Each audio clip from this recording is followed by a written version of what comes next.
Hi, welcome to Soul Reconnection and welcome to my Cancers.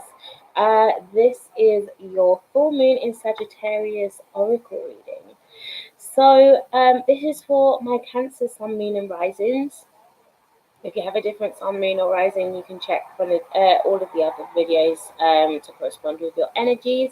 But I do recommend that you listen to all of the videos and refer it to your chart so you can have an understanding. So yeah, just refer each of these readings to where your placements are in your natal chart, and that will give you a bit of understanding.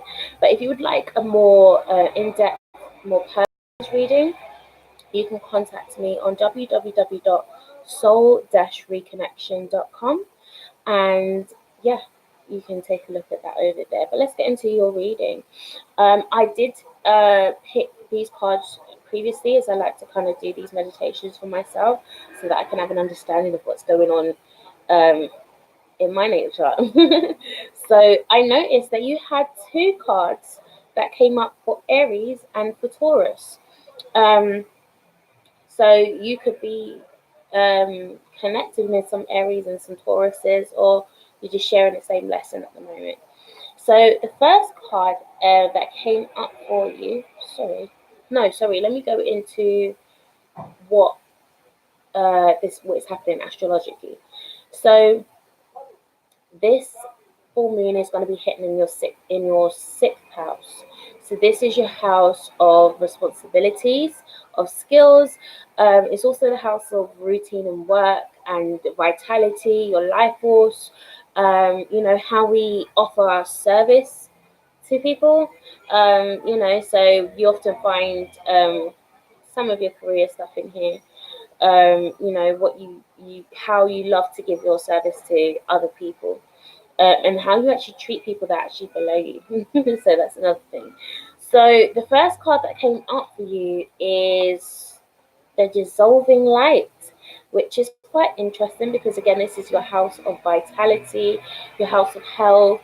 Um, so this is almost like say I we can almost see like the sun behind this, but it's like this light can never be extinguished. This light, this life force is so bright, so fueled that it can't be extinguished, and this is your inner being. But you need to be able to see that as your inner being as well. So this light, and it's interesting because um Sagittarius is a fire element. So what Sagittarius does, or what fire does, it can illuminate, but it can also um, burn away all which doesn't no longer serves you, and that's what Sagittarius does when it comes out of Scorpio. Scorpio is like the underground experience, the underworld experience, and then you come into Sagittarius where you have now a new perspective of life because of the experience that you come through. But you've had to kind of detach and shed all of the negative attachments that's come with that no longer serves you for the rest of your journey. So Sagittarius is about long journeys. So this is about what your perceptions long term that have an impact on you long term. So this light can burn away lies, deceptions, illusions. So all of the illusions that we set about ourselves, or the falsehood that we set, and the things that we keep telling ourselves that is actually lies. These are the things that need to be burned away in this season. And if you don't know what these things are, they're about to be unveiled. So you will begin to see yourself, whether you unconsciously manifest them or someone can bring it to your attention. But these are all going to be unveiled in this season. So yeah, you're going to be burning away a lot of things. It's like the rising phoenix. That's Sagittarius. So you're coming into the essence of your truth. You're coming into another understanding of who you are and how how it's meant to resonate in the wider world. Um, so you're learning to see yourself. Yeah, definitely. I think I've repeated that already. But the next card that came up for you was the Beyond the Threshold of Fear. And this is interesting because this came up with Taurus, I believe it was. So this is all to do with, again, these self limits and the things that we keep, the fears that we keep projecting that doesn't allow us to keep moving, to move forward into our truth. But this is also saying to take a time to take a break, because there's a next stage that's coming that you need to be prepared for.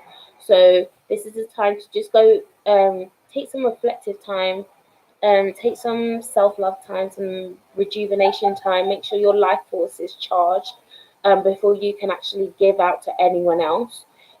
Focus on yourself first, and start to break through the barriers of your self-imposed barriers, of fear. Like, start to break through that, because sometimes Cancer, you can project those fears way too much. So give your mind the memo that fear-based existence no longer works for you anymore. Okay. And the next card that came up for you was Sacred Convergence, and this is an 11 card. So, mirroring, but this is an aligning energy for, um, it's bringing together the alignments of souls and on a personal and interpersonal level. I think this came up for Aries as well. So this is, bringing together the common purpose. So there may be some people that be drawn towards you, maybe some Aries, as Aries is the one that came up. So Aries and Cancers, pay attention to each other. There might be something going on there, but you're coming together, for greater love and greater self-belief, because you're starting to really believe in yourself and what you're meant to do. So this is an integration of your own higher self that's coming together. So allow this to take place in a natural way. Like, don't try to over expect or over anticipate certain things, and then you start creating madness. Like, just take some time. Like the card was saying, just take time to just take a break and just allow yourself to rejuvenate. I'm also seeing going by water. So if you need to go and just take some time, make sure you go to a stream, a lake, maybe take a spiritual bath. Make sure you up your water intake as well. So that's another thing. So I'm hoping that this reading resonates with you. As I said, these are more general readings. So if you would need more personal, you can contact me on www.soul-reconnection.com. And until next time, I'll see you later.